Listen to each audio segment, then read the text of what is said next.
Ladies and gentlemen, good day and welcome to the Sandhar Technologies Limited Q1 FY26 earnings conference call hosted by Emkay Global Financial Services Limited.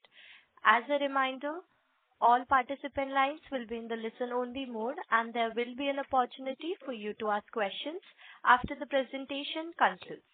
Should you need assistance during the conference call, please signal an operator by pressing star, then zero on your touch-tone phone. Please note that this conference is being recorded. I now hand the conference over to Mr. Chirag Jain from Emkay Global Financial Services Limited. Thank you, and over to you, sir. Thank you, Anushka. Good morning, everyone. On behalf of Emkay Global Financial Services, I would like to welcome you all to the 1Q FY26 earnings conference call of Sandhar Technologies Limited. Today we have with us from the management team, Mr. Jayant Davar, Chairman, Managing Director and CEO, Mr. Neil J. Davar, Director, Mr. Gurvinder Jit Singh, Whole-Time Director and Head of Corporate Strategy, and Mr. Yashpal Jain, Chief Financial Officer and Company Secretary. We'll begin the call with opening comments from the management team, followed by the Q&A session. Over to you, Mr. Davar. Good morning, everyone. Thank you, Anushka, and thank you, Chirag, for putting this together. Let me begin by, first of all, saying hello once again to this Trump-affected world. but I think where India is concerned, I do believe that we will probably gain in the end than lose. In today's call, I'm sure that all of you have received the presentation, the investor presentation. You have a copy of it. But let me focus on just 3 or 4 things to begin with. Can everybody hear? I hear some kind of a hiss. Can everybody hear me? Chirag, Anushka? Yeah, it's audible, sir. Yes, sir. Your audio. All right. Okay. Let me begin by a few of the comments or a few points to make. First of all, on Sandhar's growth, we are happy to share again that we have achieved a growth of 21% growth over the quarter 1 of financial 2025.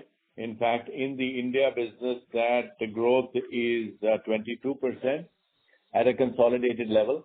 And we expect to continue the growth momentum over the last year's numbers, depending, of course, on the geopolitical situation, uncertainty with tariffs, not that we get affected by the tariffs, but in the overall sentiment, growth in the auto and OHV sector, and of course, other related events that could come.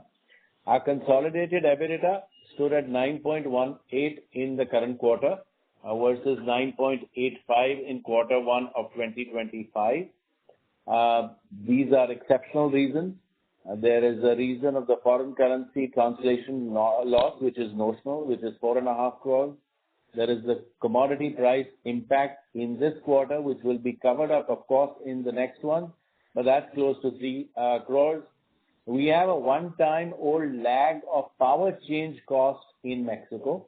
That's one time. That's again cost us about 2 crores or so. There were 2 of our customers who, because of their supply issues, not demand, supply issues, lost us a business of about almost 20 crores. And then there is the changeover that is happening in the construction sector from BS4 to BS5.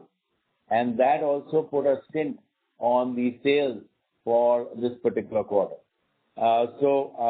It is a part of the presentation, but I thought it fit to give my comment on it, and I'll be open for comments there as well.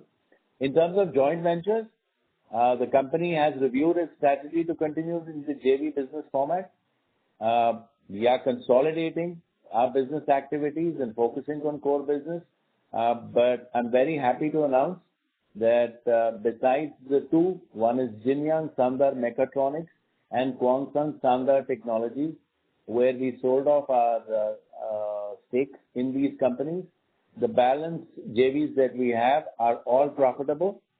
Currently, the company has an investment of 62.72 crores in the 5 JVs. and I'm happy to announce all of them are positive, both EBITDA and PAT. In terms of our overseas subsidiaries, you're aware that the European and other global markets have faced severe degrowth, marked by unstable geopolitical conditions and now being exacerbated by the U.S. tariff uncertainty. There's been a slowdown in Europe. There is decrease in consumption there, and most of the countries there are facing degrowth. Costs there are increasing. These have also affected us, our overseas operations, and we've registered a loss of 1.06 million euros. This is including the foreign exchange translation loss of 0.46 million. So half of it is on account of foreign exchange translation loss in quarter one, compared to a profit of 0.04 million in quarter one of 2025. Well, you'd be happy to know the company has taken many steps now to reduce costs, increase operational efficiency, and expand the customer and product base. We are very, very hopeful that 25-26 would be crucial to turn around our overseas operations and bring them into profitability. The last aspect I want to speak about is our EV foray. The company has started commercial production of battery chargers, motor controller, and DC-DC converters, and is getting very positive response from the market. The customer base is gradually increasing with more customers, and we generated a revenue of a little less than 2 crores in the first quarter to begin with. With that, I open the house for questions. We have with us today Neil and GJ, who are joining me as directors, and we have Mr. Yashpal Jain, who is the CFO, who will take on any questions regarding to any numbers or so on and so forth. With that, thank you very much once again, and we are open for questions now. Thank you. Thank you very much. We will now begin the question and answer session. Anyone who wishes to ask a question may press star and 1 on their touchtone telephone. If you wish to remove yourself from the question queue, you may press star and 2. Participants are requested to use handsets while asking a question. Ladies and gentlemen, we will wait for a moment while the question queue assembles. We take the first question from the line of Aditya Kondwar from Complete Circle. Please proceed. Hi, good morning. Thank you for that team. So first question was on the 500 crore QIP. Any color on how the proceeds will be used? And second, my question on debt.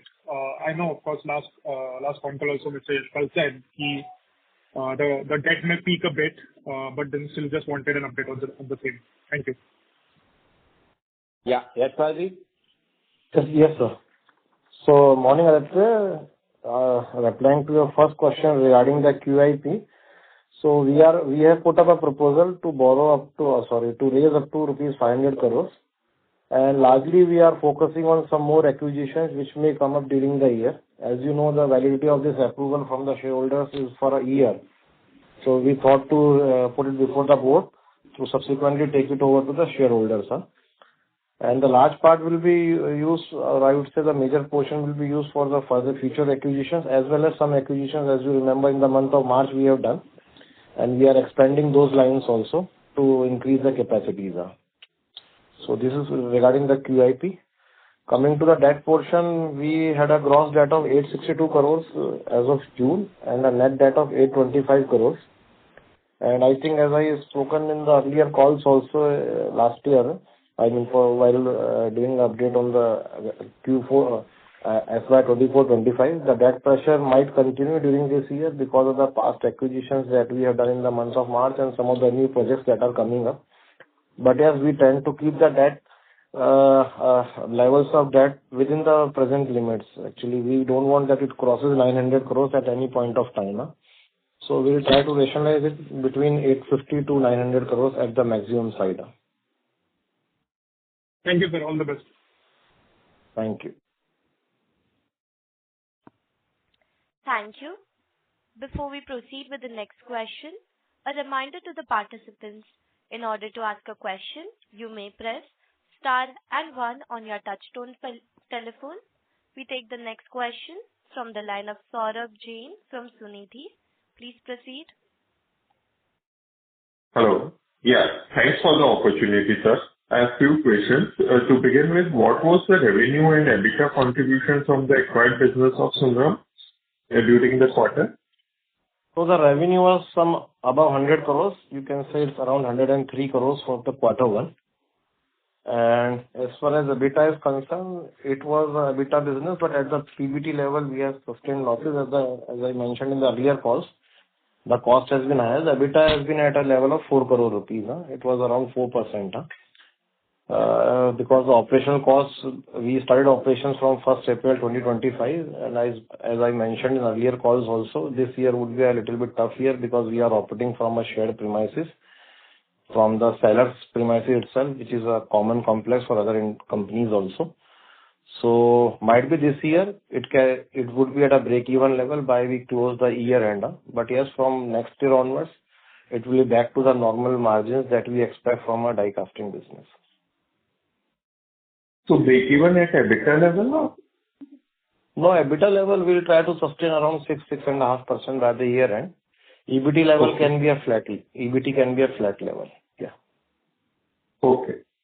Because this was the first quarter. April we started the operation, so the quarter was a little bit challenging also in terms of organizing the activities, organizing the operations, so the costs were higher. Okay. And sir, my second question is, what was the contribution from smart locks in this quarter, which we were expecting the revenue recognition to begin in this quarter? So how do you see that moving in the coming quarters?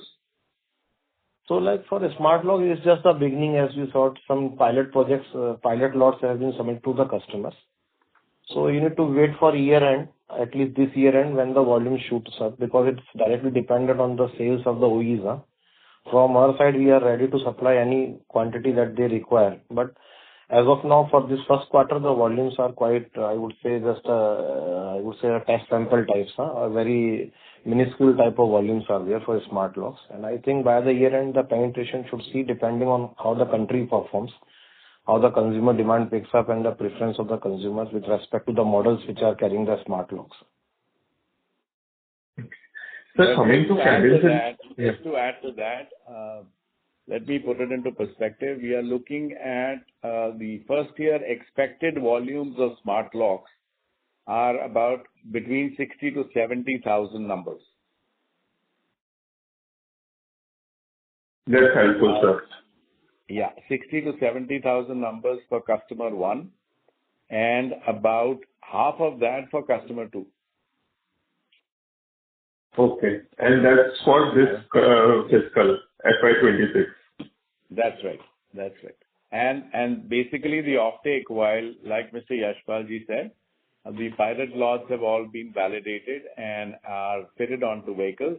The ascents will start from quarter two, but the overall impact of this would largely come in the second part of the year, and of course it will go on to a regular platform from year two, which is the next financial year.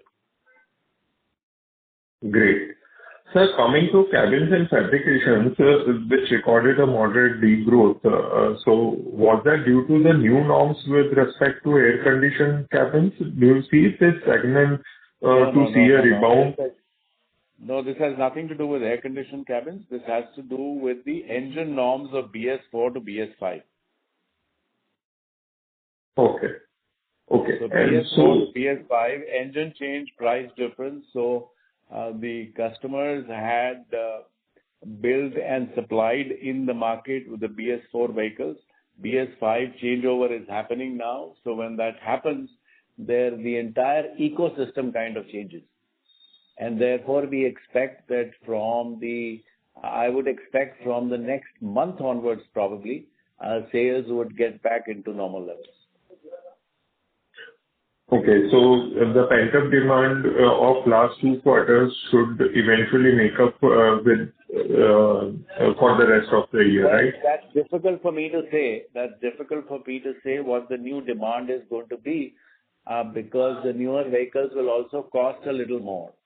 So the market needs time to get used to new prices. Therefore, the construction equipment manufacturers had pushed larger numbers to get rid of their Euro 4 or BS4 vehicles. the new demand is being built. But in the meantime, there is a lag that happened in Q1 and will probably continue till next month onwards. So you will get let me say, a regular demand from the half of the second quarter. Great. Sir, my last question is on if you see the category-wise split, so four-wheelers, OHVs and CVs all have seen a lower contribution, both on QOQ and YOY basis.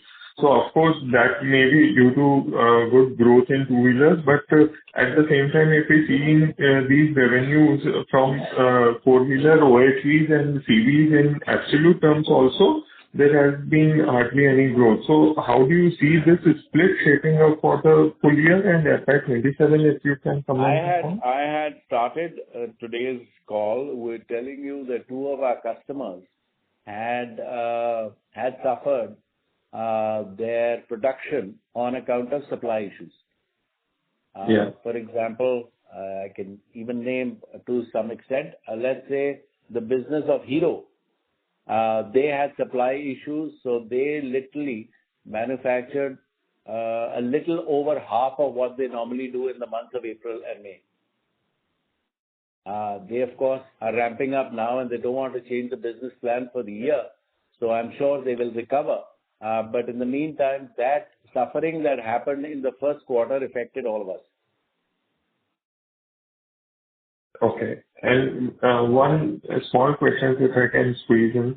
Sir, we were expecting like 0.5% kind of EBITDA margin expansion in this fiscal. So in the first quarter, we have, of course, a few one-offs, which you explained. So are we on track to have that 0.5% of EBITDA margin expansion for the at this point of time, we see no reason to change our projection. Yashpal, do you want to add something to it? Yes, sir. Adding to that, we are very much on the targets of improving the margins by 0.5%. First quarter has been exceptional with few of the exceptional items that we have mentioned in the investor presentation also. So starting Q2 to Q4, the recovery would be coming up, especially in the acquired businesses also, as well as the overseas businesses also. Great. Thanks. That's all from my side, sir. Wish you all the best. Thank you. Thank you. Before we proceed with the next question, I would like to again remind participants, in order to ask a question, please press star and 1 on your touchtone telephone. We take the next question from the line of Saket Kapoor from Kapoor & Co. Please proceed. Namaskar, sir. Am I audible, sir? Namaskar. Yes. Yes, sir. Sir, if we summarize the first quarter's operational performance and we take the one-off out from the sales from the profitability part, this has been a tough quarter. So in terms of profitability also. So if you could just give some sense, although there is an increase in revenue, but when we removed the other income component, the profitability has taken a hit. Is that understanding correct, sir? No. Yes, it is not. So let me just answer this in my form, and then, of course, Yashpal, you will explain this better. See, you have to understand that 10% of the revenue, which came from the new acquisition, had a negative content to it in terms of bottom line, both at EBITDA and PAT levels. Right? We suffered losses, and the EBITDA margin, like he said, was only 4 crores, which is about 3%, compared to the other numbers, which pulled the entire thing down. If you have the analysis of reasons and normalized margins, I think that's a part of the investment presentation that we have given. If we look from that perspective, then our EBT margin, if you were to take those one-offs, comes to a level of 5.64% at EBT level. So it is higher. Normalized EBIT on our understanding here was in the level of 78 crores compared to what we have. So there is a huge difference in this entire ballgame. Yes, Raj, you can explain more on this. Yeah, sure, sir. So basically, if we compare the operations wise, after eliminating these one time, or I would say the exceptional items, there is not a fall in the profits because we review on a unit to unit basis. Exceptionally, there are only 4 or 5 units which are in the maturity level, especially the newly acquired business Sundram Clayton, and 3 other units which we have commissioned in the last year, and they are yet to achieve the volume. So taking these together plus the overseas operations, these have contributed negatively. Rest, all the other businesses are performing well. And in cabins and fabrication, yes, 50% of the margins we got a hit this year compared to the corresponding quarter one because of the lower volumes. As in the, I would say previous, question answer, as sir has told, that the migration from BS4 to BS5 has taken a toll. The volumes are lower from the customer side. Rest, all other operations, all other units are working perfectly well and as per our projected plan. Sir, in the P&L, on a consolidated basis, we find this other expenses line item to be not in proportionate to what it has been earlier. So what does this other expense line item of 176 crore one-off include, sir, for this quarter, sir?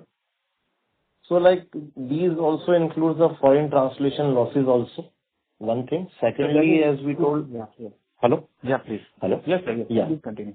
And secondly, as we told, like we acquired Sundram Clayton's business, the first quarter has been challenged, so there has been some initial costs also, which we have charged to the P&L account. And 3 of our plants, which were commissioned last year, their expenses of testing, development, all those stuff are coming up, which cannot be classified because these other expenses are very residual category. It's comprised of nearly more than 50 to 60 GL accounts. So that's the reason these are the initial costs. The initial, you can say, development costs, initial setup costs, which have been charged off, and also it includes the foreign exchange fluctuation also within it. That is the reason, the translation fluctuation. Sir, as you answered to earlier participant, that the translation loss is only to the tune of 2.5 crore. Was this the number which you mentioned earlier? Translation is 4.5 crores. If you see our analysis in the normalized also, the translation is 4.5 crores for the overseas business. And you need to understand how it happens. Like in Romania, we operate in RON. Mexico, we operate in USD. And Barcelona, we operate in Euro. So Barcelona is a holding company for overseas operations. So first consolidation is done versus RON versus Euro and USD versus Euro. Then post that the reporting currency of the parent company is INR. Then the entire Euro is again reconverted to INR. So if you see the currency fluctuation between March and June, Euro is appreciated by 9%, 9.5% compared to INR, and the same is the case with USD versus Euro. So 4.5 crores we have taken in terms of Indian rupees, which has been accounted for. But when you take the translation from Romania to Barcelona and USD to Euro for the Mexican operation, that is a separate one. And when we consolidate, the entire expenses comes to a final end. So that's how. But there has not been any abnormal cost in the other expenses. Being a residual category, that is the reason it's going up. Okay. So just to conclude on this point, so what should we expect on if we remove the one-off item for this quarter, that should be the run rate, I think so. If we compare it on a Q1Q basis, it is around 28, 29 crore. So barring this currency fluctuation, which we do not know how the currency will behave, the balance 24 crore is what I assume is the one-off item, and that should be in a non-recurring manner. That should hold ground for the car. So, Mr. Kapoor, I would request if you just go through this analysis of reasons. So, if we go through it, you will see total exception one time is 16 crores, right? Then in the new projects which are yet to achieve is 10.5 crores, 10.65 crores. That makes an impact of 27 crores.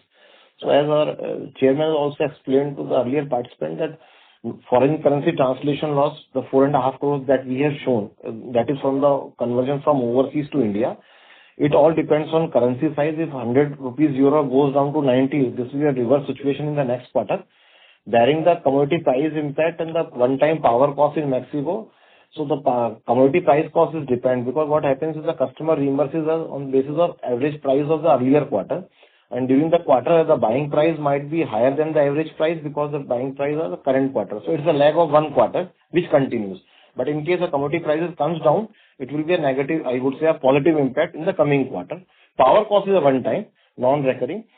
10.65 crores, it includes the Sundaram projects and other new projects, which is an exception, I would say, because second quarter we are expecting the volume should come up, and quarter one is always traditionally a lower volume quarter in terms of the auto industry. So majority of them are the exceptional one.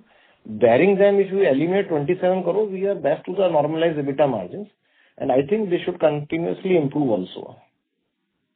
One small question as to what it would have been. Your question as to what it would have been, I think it's written in the chart. A normalized profit would have at EBT level would have been 61.43 crores. Yeah. Compared to what we have. Yes, sir. Compared to the number that you have. Okay. Sir, and on the aluminum casting business, the consolidation part, if you could explain the rationale and the benefits that flows into. And I have one suggestion, sir. What we find as investors and analysts is that our presentations are uploaded at around midnight, at around 11:40, 11:45, and then the call is held very early in the morning at 10 a.m. So if these two can be adjusted, sir, that will provide us more opportunity and no repetitive questions which are present in the presentation. All right. Will not occur, sir, going ahead. No, you have a good suggestion. What we will do is next time onwards, we'll probably give 24 hours before we have this meeting. Yes, sir.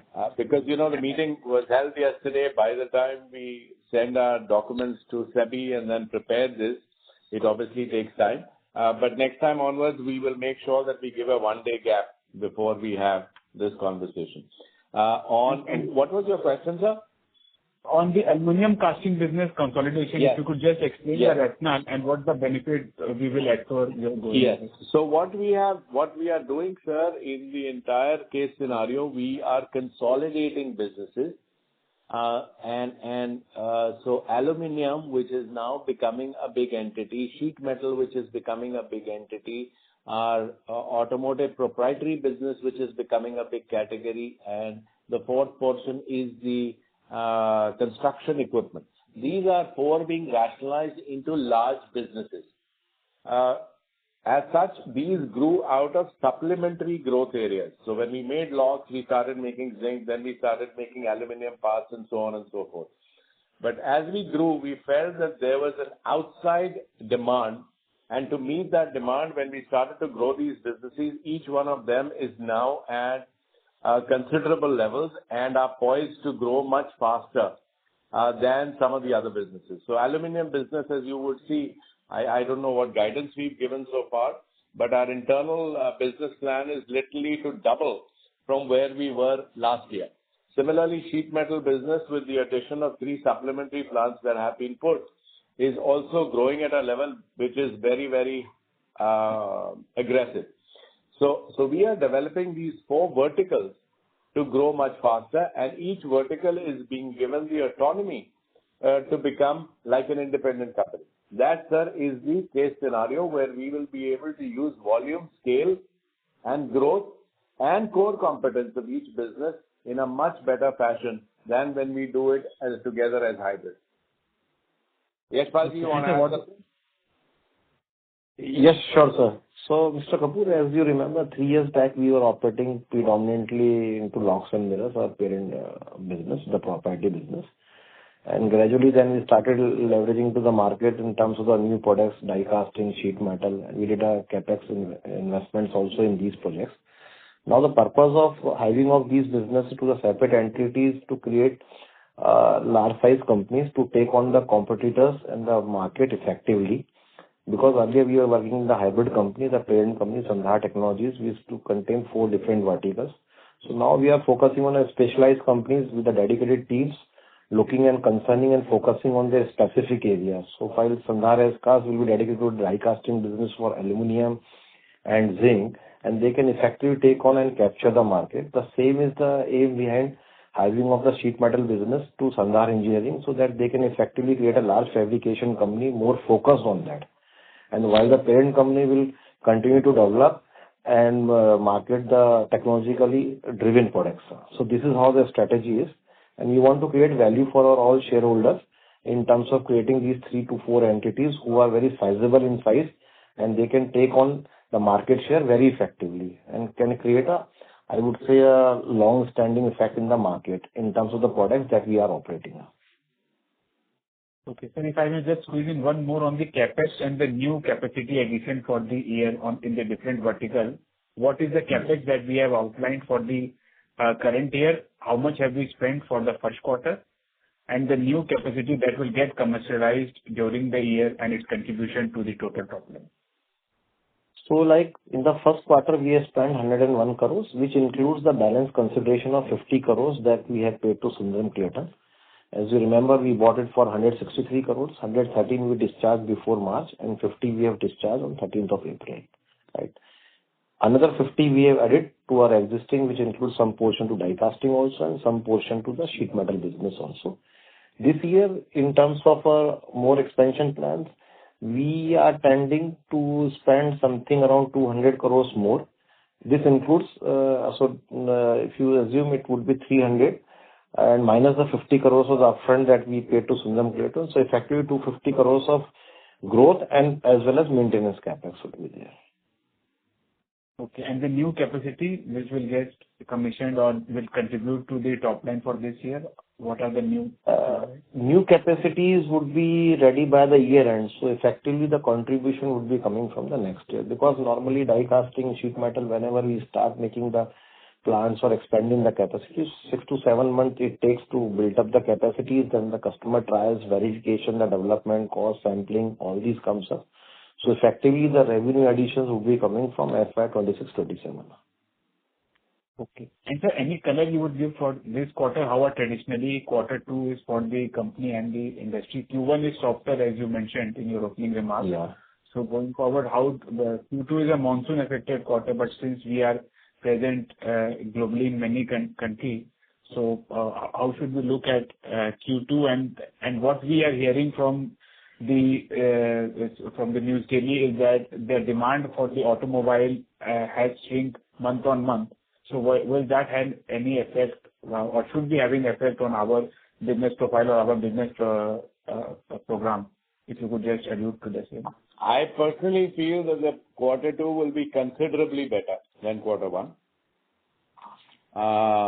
One reason, one of contents will not be there.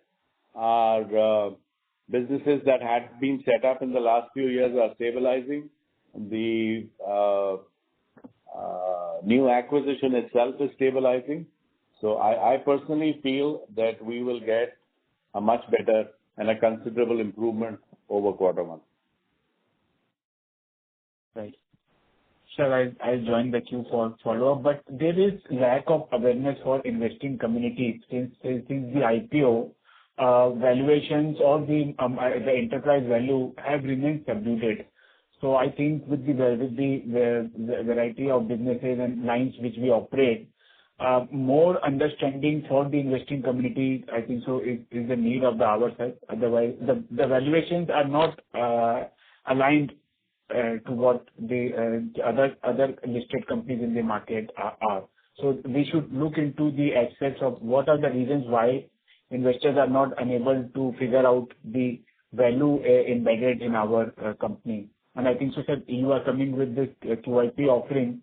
So a lot of work should be done before going for raising capital, because that is a very conscious effect, and that is perpetual capital coming in the company. So diluting the equity and then serving the equity is going to be a perpetual job. So my thought process was there. No, absolutely. I take your suggestion, and I think we need to play our game or make sure that the effect and the constituents of what we want to do in the future is much more elaborated. It is in an elaborated form for the investor community. If you look at verticalization that I spoke about earlier, that in itself is a way forward in explaining how we want to branch out, and each one of these branches has its own value, which is today embedded and has not been monetized in the way it should be. But we will sit with your community, sir. We will understand your points better. We will try and make presentations in a format where people can understand us today and understand our vision for the future. Thank you for Yes, all do you the want to relevant respond? answers. Please. Yes, Yeah, Rajiv, sure, you sir. want Yeah. So basically, Mr. Kapoor, as I just told and adding to what our sir has said, like we were operating in a hybrid model with the different product line, different margin profiles. So that's the reason we are going to the segmentization now. And I think we are meeting all the leading investors also, and we welcome you also to join us.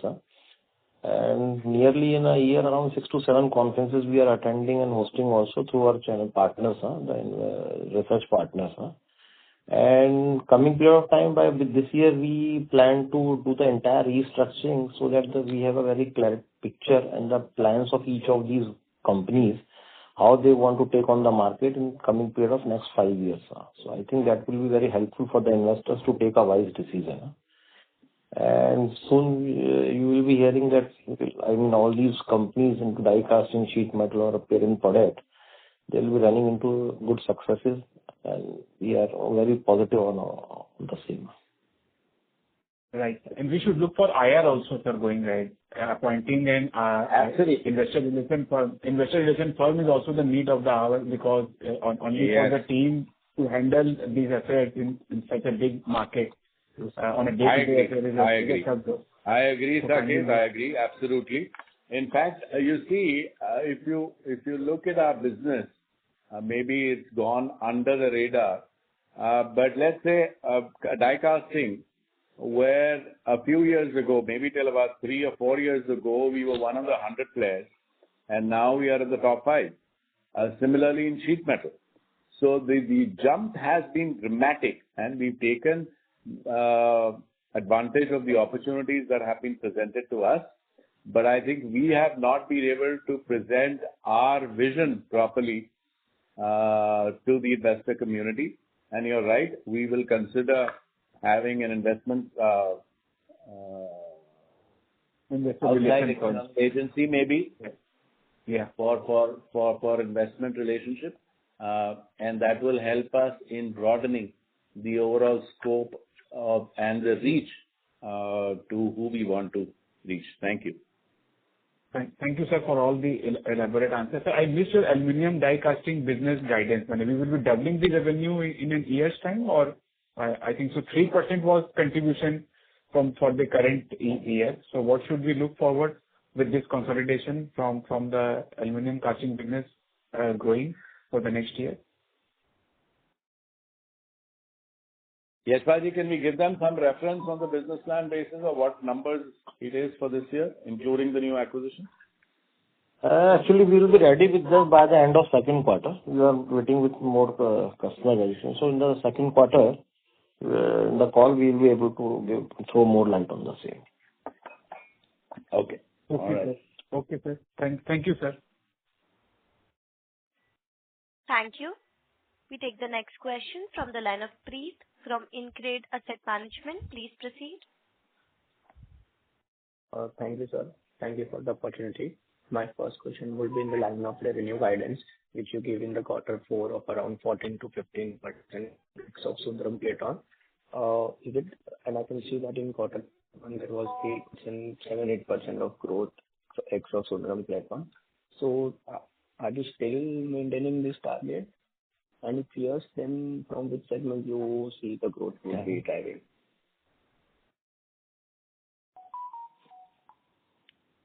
This is regarding overseas operations, right? Hello? Hello, am I audible, sir? Yeah. Can you just repeat the question again, because your voice is down. I was saying that the revenue guidance which you gave in the quarter 4 was 14 to 15%, and in the quarter 1 the revenue growth ex of Sundram Platon is 7-8%. So do you still maintain this guidance? And if yes, then from which segment will you be getting this growth? No, let me just bring it up, and then I'll leave it for Yashpalji to quote this forward. I did mention to you that there were two customers who had supply issues, and therefore they cut their manufacturing or their production output to a little over half. And why they do have plans to cover that up. So in a normalized way, it would have been higher, and we do expect to cover up a large part of what we've lost in the subsequent quarters of this year. Yes, Paji? Yes, sir. So we maintain the sales target that we have released in the earlier calls. The quarter one has been exception due to the customer side, but yes, starting quarter two, I think we should be able to achieve the targets that we have set.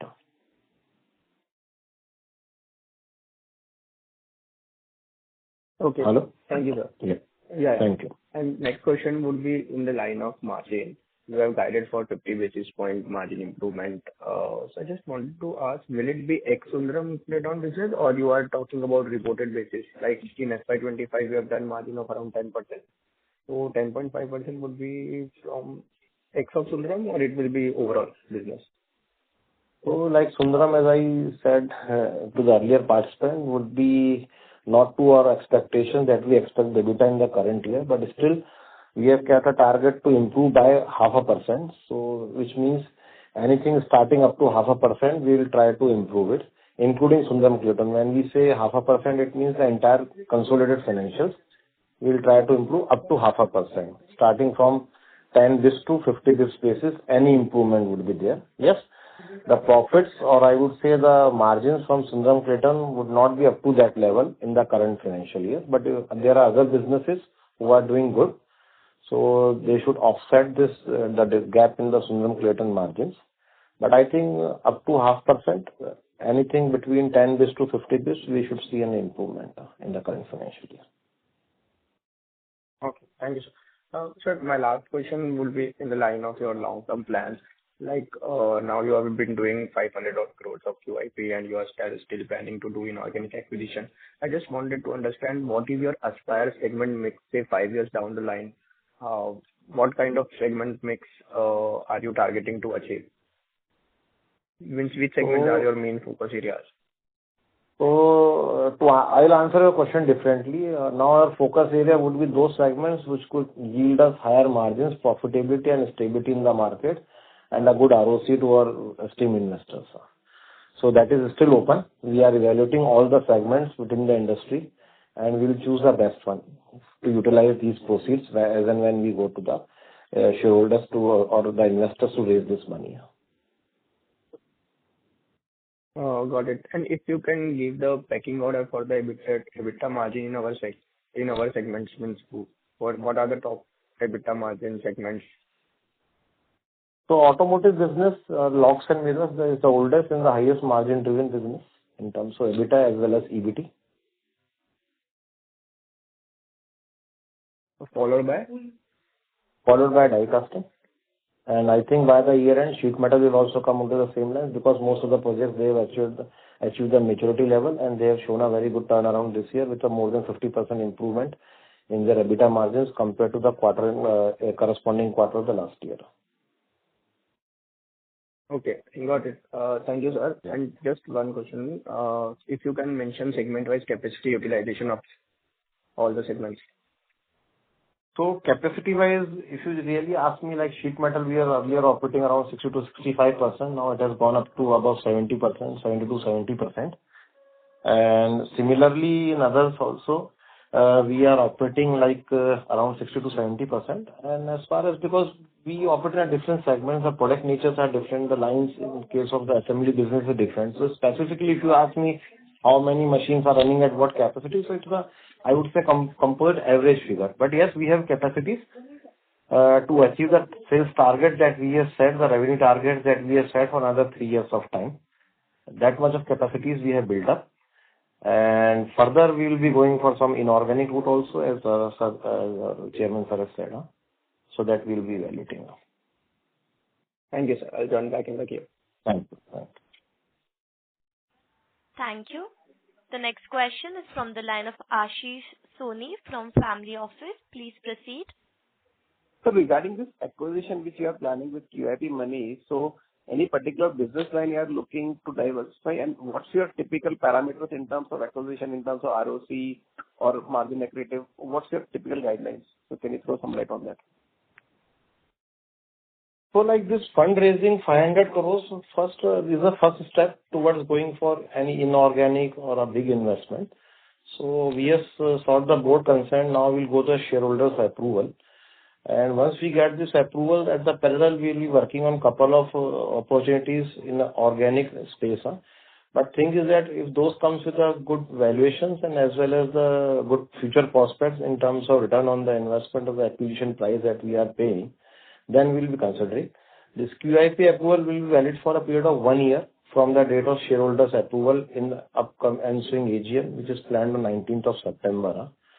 So between this period of time, we'll try to, but we will not be in any rush or hurry to acquire any of the businesses just to invest the money. We'll be prudently evaluating it. And if it suits the valuation price as well as the future prospects in terms of returns and earnings, then only we'll opt to go. Otherwise, we'll see how to move it because it's not compulsion on our part to just raise the money. We'll evaluate it very prudently. That's what I need to say. But what's your typical criteria, right, when you acquire a company now, like in terms of ROC or return on investment? What are your typical parameters? I'm trying to understand that. And if you are saying acquisition will be in the similar business line you are already there, it's something new. I'm trying to understand that piece. So we are operating through auto industry. Auto industry is very wide. So within auto industries, even we can switch on the products also, as I said, if the opening is good. In terms of ROC, yes, we are looking at a ROC which is above 18% post-tax. That's our target to acquire the businesses. It might not be possible that within the same year we acquire any business and generate 18% ROC. When I say 18%, from a perspective of 2 to 3 years from the acquisition. And I think this is the best return which an auto component company can give to its shareholders or the investors. Above 18% post-tax, I don't think it's possible for any company to give from the core manufacturing activity. Last question, in terms of Trump tariff, how much of your or your customers or business are getting affected across the world?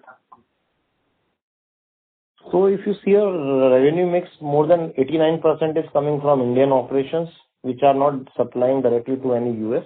So it is unaffected. As far as the overseas business is concerned, Mexico plant is supplying to US, but tariffs are not on us, but it's on the customer. They are bearing it. So directly we are not affected, but yes, the volumes have been down in entire Europe and US markets. That loss of business, or I would say slowdown in the business is affecting. Rest directly we are not affected because of this. Okay. Thanks and all this. Thank you. Thank you. We take the next question from the line of Radha from BNK Securities. Please proceed.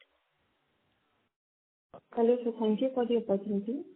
Sir, a lot of changes has happened in the key managerial position in the company over the last 2 quarters. So what are the internal targets that the company is looking to achieve with these changes? Radha, you mean to say the managerial reshuffling of portfolios? Yes, sir. Like you have given a lot of new appointments have been done, the senior management position. So with regards to that. Okay. So rather thing is that as we have mentioned that now we are in expanding and we are bifurcating the businesses into the subsidiary company which are very product specific like die casting, sheet metal, and the parent company into the automotive, I would say the technology driven products. So now the time has come up that we appoint the persons who are directly responsible to take over those businesses in the markets. So that is this exercise of nominating SMPs as well as increasing the number of KMPs and reshuffling their portfolio is a part of that entire exercise. We want to appoint the persons, make them responsible, delegate them the powers and authority to go and tap the market, explore the markets and grow their businesses. And if one has to expand, then these sort of leverages has to be given to the staff. So that's the reason we are creating a structure whereby the separate companies are identifiable. They have a separate set of management. The people are free to take decision up to a certain level as approved by the individual companies boards in terms of financial autonomy, in terms of operational autonomy. And this entire reshuffling is the beginning of the same, I would say. And rather, you would have noticed that it's not as if it's internal reshuffling, which basically means we are concentrating on the right attributes of the right people to run the right businesses. That's what's being done. Most of it is internal. There is not too much of external incoming into the company. And we do believe that we have a strong team, and the strong team now placed where they are in this new structure would be able to deliver the vision that the company has for the next few years. Yes, sir. Thanks, sir. Sir, secondly, Mr. Neil Dawar is on the call this time. So just wanted to understand a little bit from him with regards to his thoughts and visions regarding the company, where does he want to see the company in the next 3 to 5 years. Neil, you want to come in?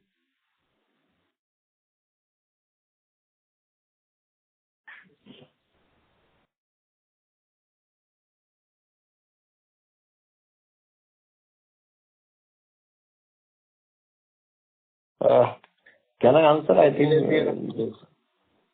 Hello? Neil, is he in the call? I don't know. Maybe he has a bad connection. He was in the car. I think the call is dropped now, sir. So there's some network issue. Okay. Should I answer, sir? You are answering. Yeah. Go ahead and answer, please.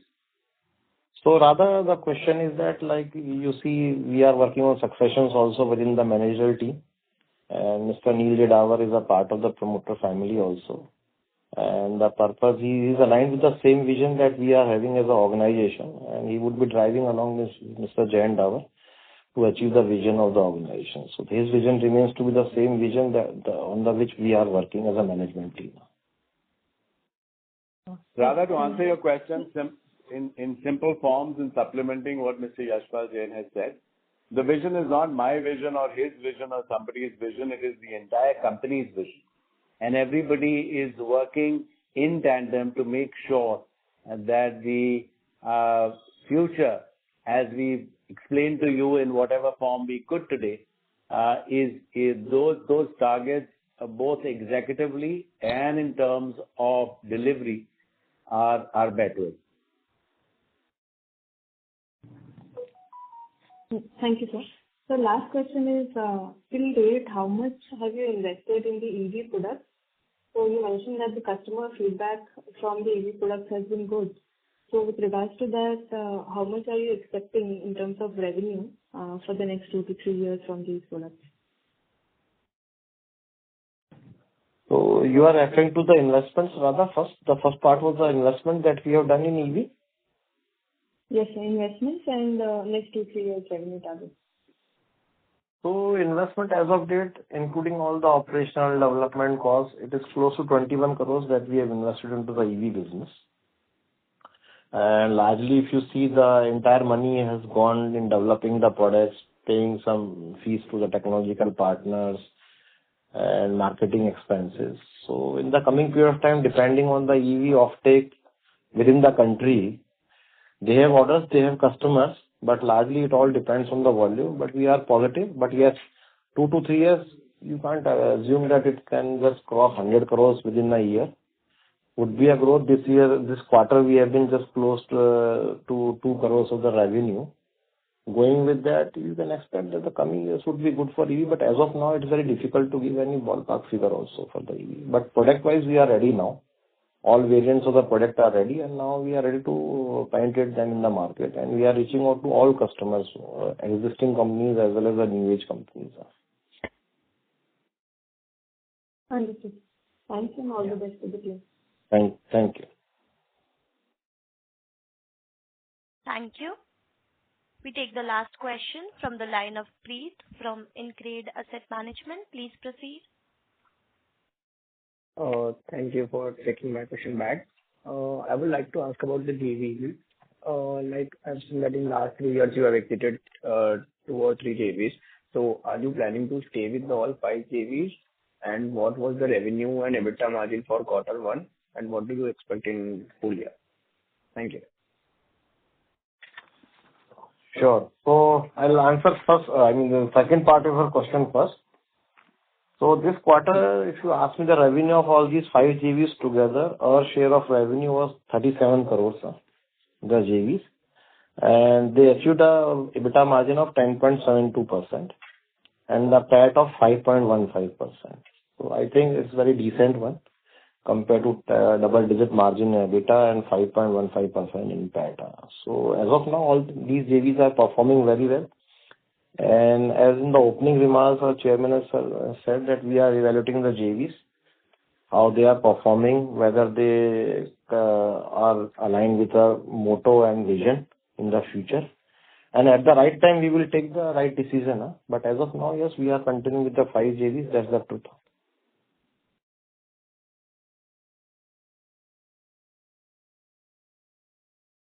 Hello? Yeah. Thank you so much, sir. That was helpful. Thanks.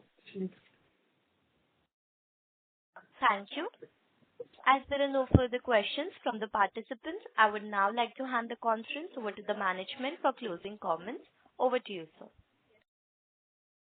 Once again, let me thank Chirag from MK and Anushka for organizing this call. I want to thank all the people and all the participants who were present today and gave us a patient hearing.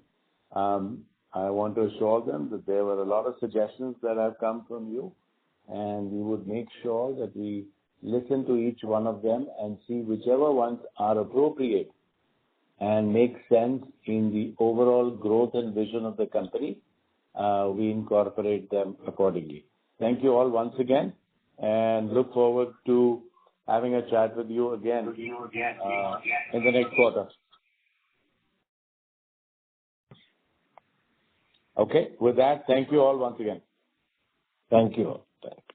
Thank you. Thank you. On behalf of MK Global Financial Services Limited, that concludes this conference. Thank you for joining us, and you may now disconnect your lines.